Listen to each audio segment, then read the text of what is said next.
Hey everybody, this is Matthew Combs, creator of the Runes of Ede expandable card game. And I know there's been a lot of questions with folks building their first decks and diving into their product for the very first time. So I of course have a box of our alpha edition of the expandable card game, Runes of Ede base set 1, still available on our website if you haven't picked up a copy yet.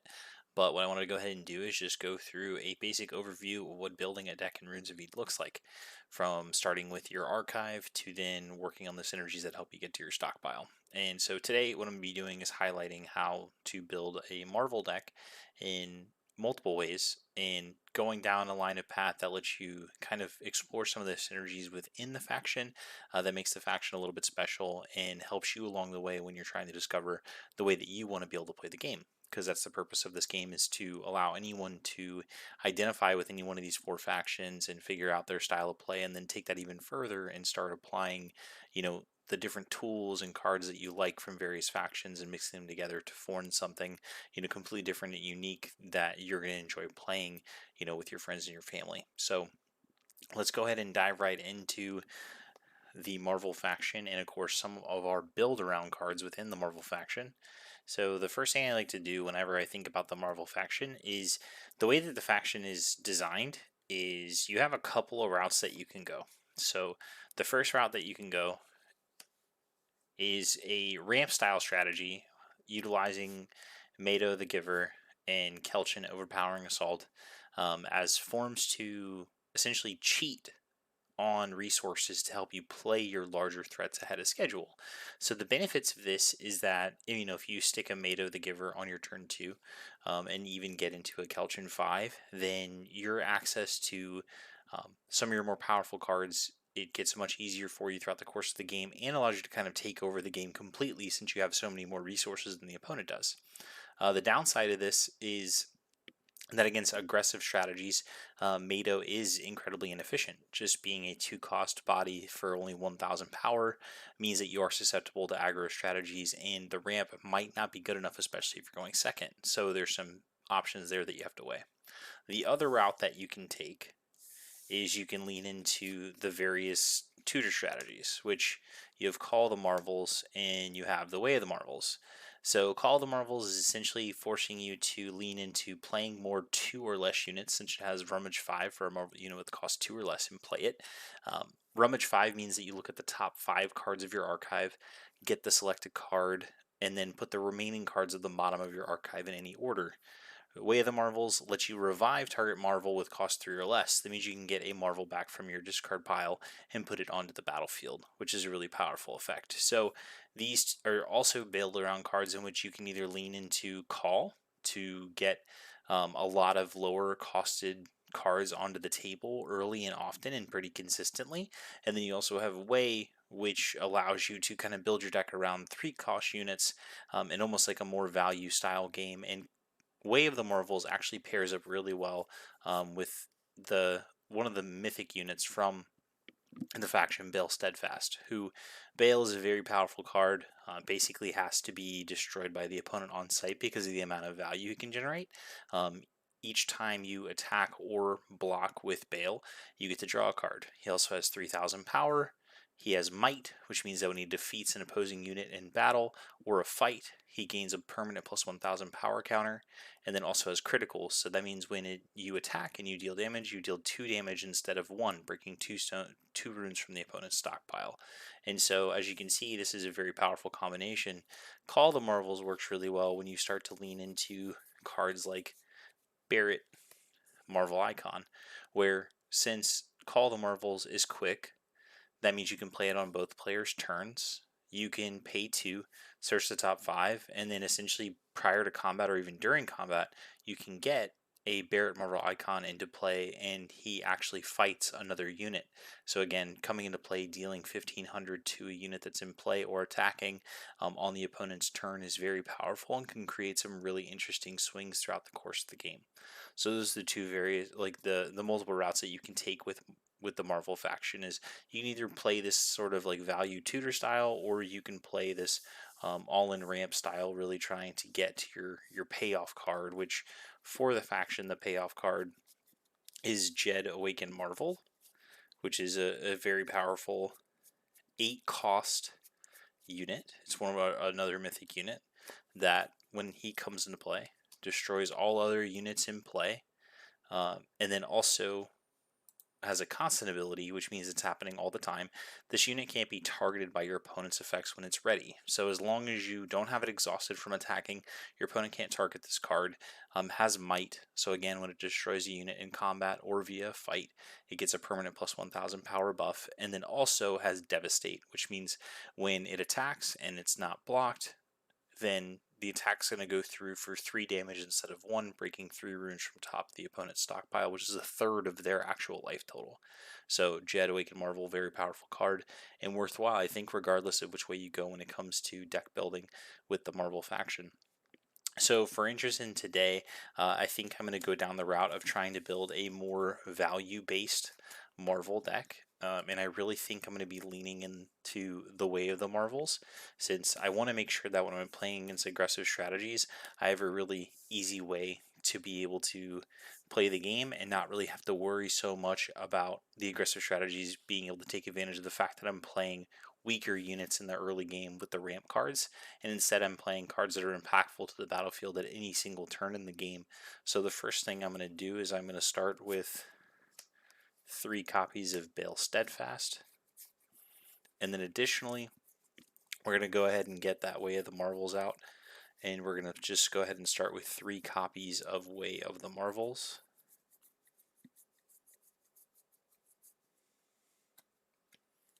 And then, of course, one thing to note is that your archive's minimum deck size is 40 cards. It has to be 40 cards at minimum. You can play over. What I found in my own deck building when playing runes, both from testing as well as just trying to play the game semi-competitively, it's really been a lot of times getting up to 42 cards is kind of where I've been at. So another card to look at that I think is always really important, is really almost like a staple for Marvels, is playing the 3 full copies of Barrett Marvel Icon. This card is really powerful going first. If your opponent plays a 1-cost unit on your turn and you go back to your turn 2, you can play this, you fight the unit that's in play, and then this goes ahead and gets that plus 1000 buff since it won that fight. And then now you have a 2500 body in play that the opponent has to deal with, and so you have a relevant attacker and blocker, which is very powerful. Now steering back into this Way of the Marvels engine, right, because it can target 3 or less. Another card I really like to play as a defensive option or a defensive tool, because you essentially could leave your 3 runes open on your opponent's turn and threaten Call the Marvels, is actually Kelchin Marvel Agent. So Kelchin has a really powerful ability that when he enters play, a target unit gains plus 1000 power and might until your next startup, and that means you can target him as well. So let's say your opponent's swinging in with something and it's, you have 3 runes available. You can pay for your Way of the Marvels, revive a Kelchin from your discard pile, and then now you have a 3500 blocker with might, or you can go ahead and put this on someone else and get a really powerful bonus if your opponent's trying to do anything funny, or if you just really want to just get a complete blow out of your opponent. So I think that's always a very valuable and powerful thing. Other cards that we need to take into consideration, because Runes of Ede really does reward a player for playing cards on almost every single turn of the game. Since that's the case, I really like to make sure that I play a full 6 1-cost units. So in this instance, we're playing Jacob leading the fight, and then also Jacob Inspiring Might.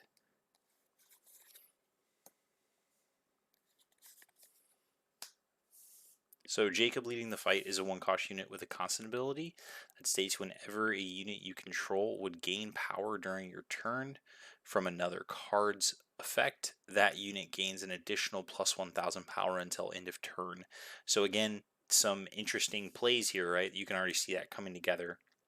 Let's say you play a Kelchin 3 and you already have a Jacob 1-drop on the board. So Kelchin gives plus 1000 power to something, So let's say you target Kelchin himself, you'll get that plus 1000 power. Jacob then triggers as well. So then now you'll get an additional plus 1000 power that lasts until the end of the turn.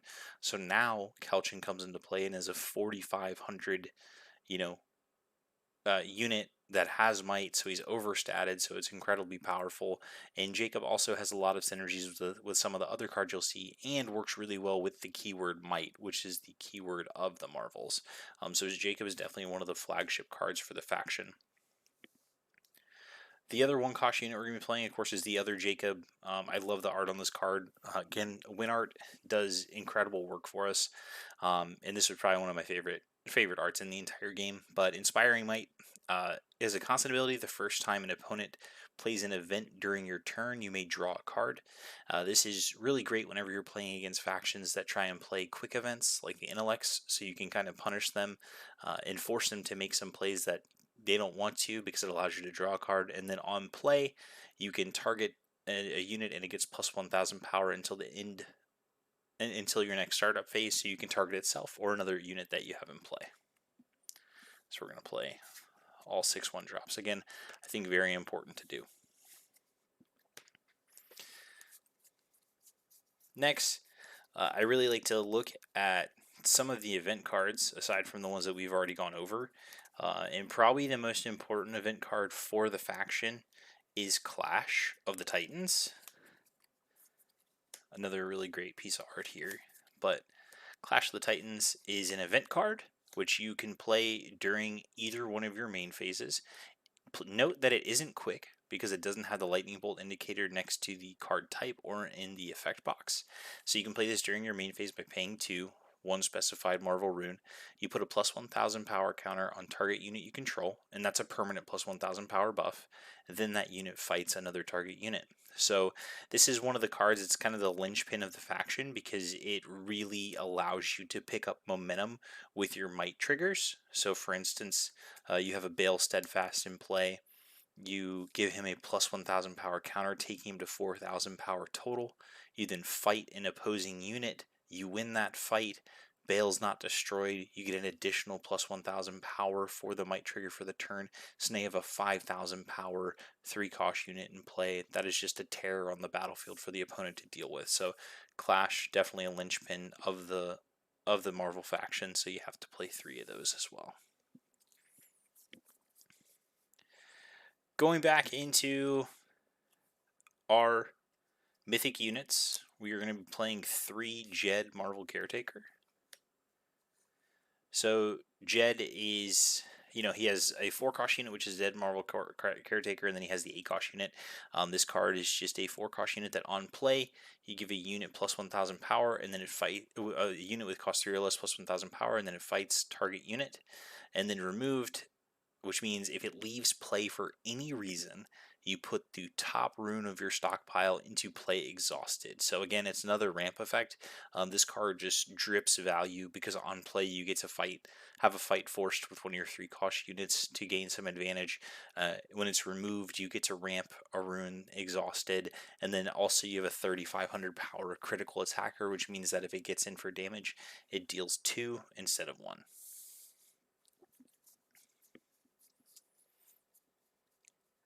Another useful effect, or another card that I like to play in this style, is Rhea Potential Unlocked. This card doesn't get a ton of love, but being able to have cards with critical in this game is just a very powerful ability. And Rhea having a constant whenever a unit with higher power than this unit enters play under your control, put a plus 1000 power counter on this unit. So it creates a scenario where you can kind of have like a perfect curve, where you can play a 1-cost unit on turn 1, play Rhea on turn 2, and then play a Bale Steadfast on turn 3, and then now you have solid stats here. Then you have a 2000 power with critical here, and then you have now 3000 power with critical here. So it means that you're threatening a lot of damage to the opponent, and Rhea is one of those cards that you'll learn since the constant ability is not once per turn, as the game goes on, this card kind of spirals out of control, so it has to be dealt with. So oftentimes you'll notice that Ria will trade for your opponent's best cards, because they're going to feel like they have to deal with it in the early game, and if not, like I said, it can really get out of control. Next card on our list, Bale Transcendent Marvel. So you guys who ordered your copy of the game have the alt art edition of the card, but we are going to be taking a look at the classic edition. Again, another mythic unit. Mythic units, of course, are incredibly powerful cards that not only allow you some really strong abilities with the way they're designed, and they're also story-driven characters, the characters we're focusing on, but they also have the mythic ability, which allows you to pitch a copy of itself as long as it's in play or being played to get a really powerful bonus. And it's a once per game effect and allows you to make use of those extra copies of units in your hands, since you can only have one copy of a given unit in play at a time. And additionally, this card is just very strong. It's a 5-cost, 4,500 power unit, has might, and then has a constant ability. The first time each turn a unit you control breaks a rune, so you deal damage to your opponent, draw one card, then you may destroy target unit with cost 3 or less. So really powerful card. And if this sticks on board and you're able to clear the way, you're going to put your opponent in quite a bind. And the card really pairs perfectly with probably the best card, in my opinion, in the whole Marvel faction, Mac, Marvel General, who is a 6-cost unit.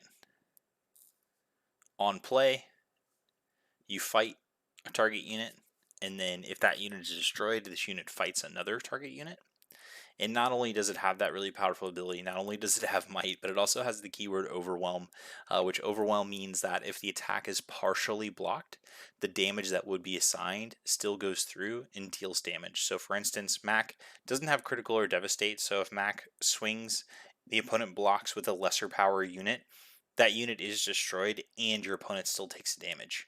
If you combine Overwhelm with a card with Critical or Devastate, if the opponent only partially blocks the attack, they're still going to take 2 damage or 3 damage respectively.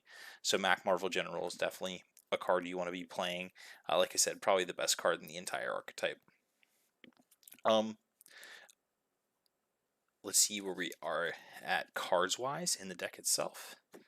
So we're already at 3, 6, 9, 12, 15, 18, 21, 24, 27, 30, 33. Perfect.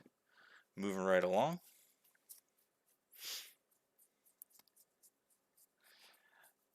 Now going back to our threes, this is where we get to have a little bit of fun and kind of round out some of the edges within the archetype that we're trying to explore right now. So we're going to want to play some copies of Barret the Vanquisher.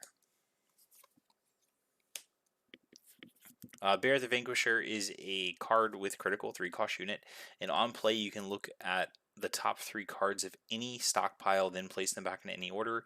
Is really powerful because you can look at the top of your opponent's stockpile, rearrange them, and then now when you swing in and deal damage, you can make sure you don't hit an ancient rune, so you can stop your opponent from getting one of those free triggers. So it's a very powerful effect. Also, it comes in handy if you're trying to play a multicolored archetype or multi-faction archetype and lets you fix your cards. So now we're up to 35. Next cards we're going to be playing, we're going to play 2 copies of Mado, Joiner of Forces. So Mado, Joiner of Forces, and the Joiner of Forces cards are cards that allow you to return a rune you control to your stockpile, then search your stockpile for any rune and place it into play exhausted, then shuffle your stockpile. So this is really important because not only does this help promote multi-faction strategies, so being able to help you fix your runes that you have in play, but also is really powerful when it comes to getting the ability to reuse various runes throughout the game. So, once we start going through the powerful runes that Marvels have access to, you'll really see the applications of this card, especially the way the ancient runes work, in which once they are used while they're in play, they get flipped. So now you can play this, take that flipped rune, shuffle it back into your stockpile, grab that same rune if you want to, put it into play, exhausted, refreshed, and then now you'll be able to trigger that again on your turn if you'd like. And then also has a removed ability, which means if it leaves play for any reason, ready target rune or unit with cost 2 or less you control.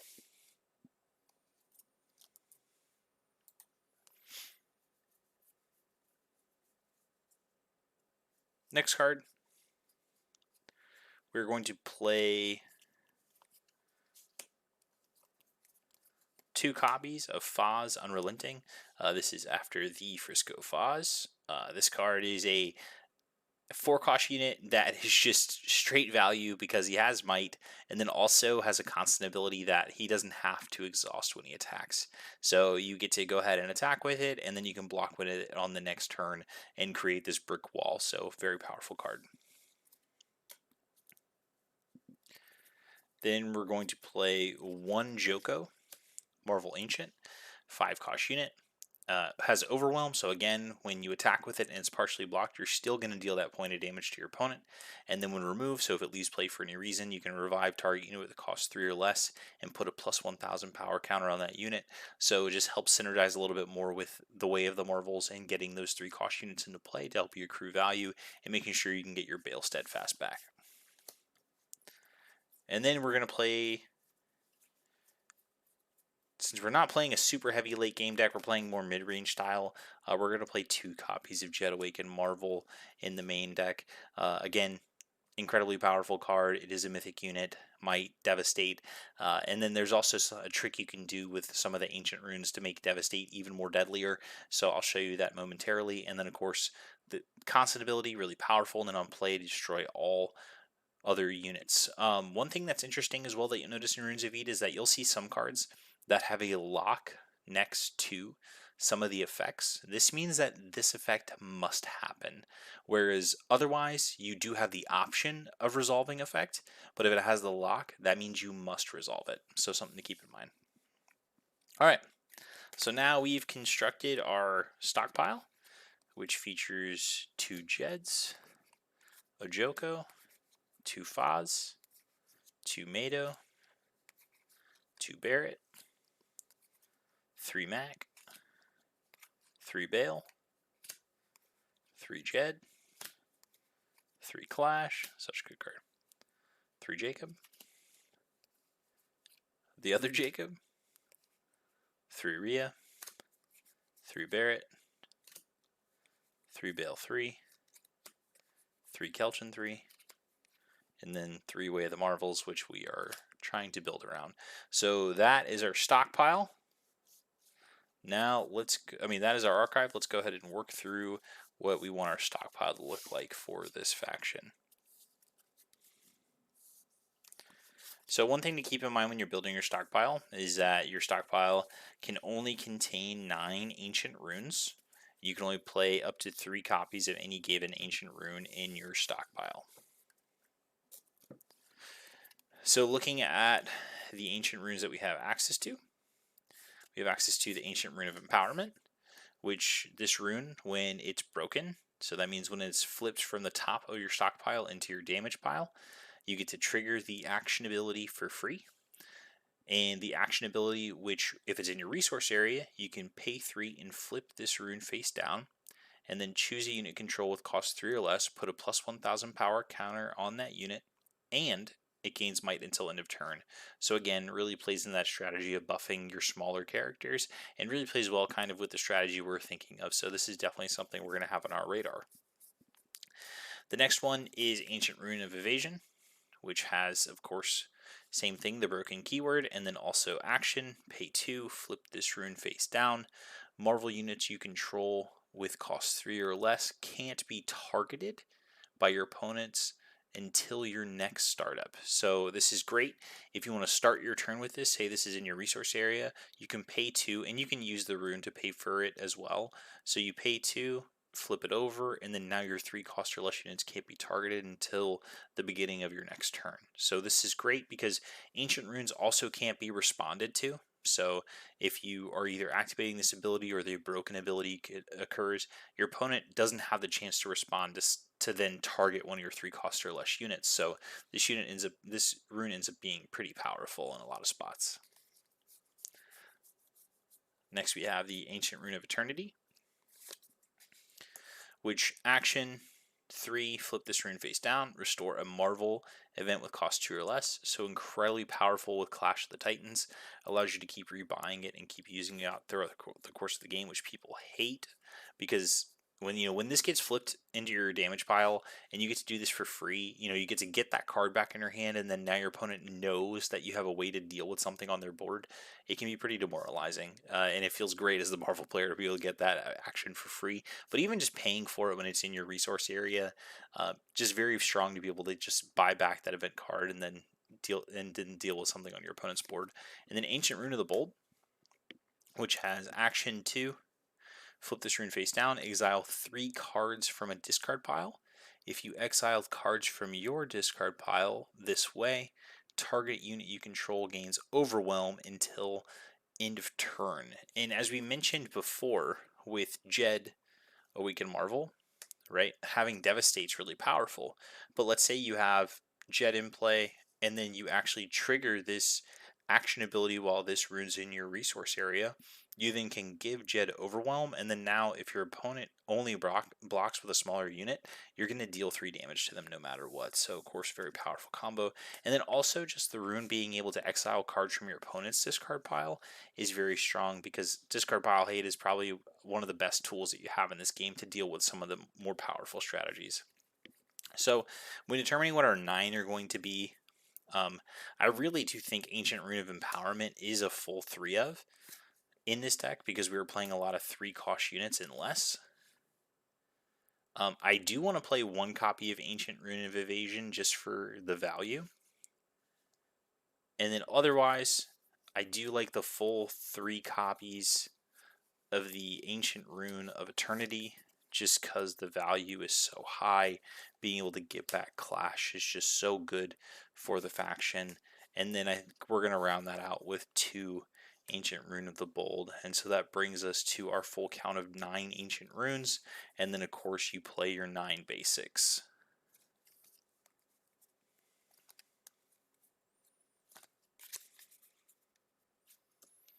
And then now, between your 9 basic runes, your 9 ancient runes, you got your mythic ability tracker, you got your archive that we just constructed. You are all set and ready to play. Now you can shuffle up your archive, shuffle up your stockpile, put them at different spots on the board, and you can play a full game of Runes of Ede with a deck that is both fun, enjoyable, powerful, and is going to be really tough for those aggressive decks to beat. So get out there, build some decks, explore everything the game has to offer. And of course, if you have any questions, please reach out to us through the Discord, or reach out through YouTube, Facebook, Instagram. Find us there. And then if you haven't picked up your copy of Runes of Ede yet, go ahead and do so through our website, which will be posted down in the description below. But thank you so much for sticking with me if you watched this long.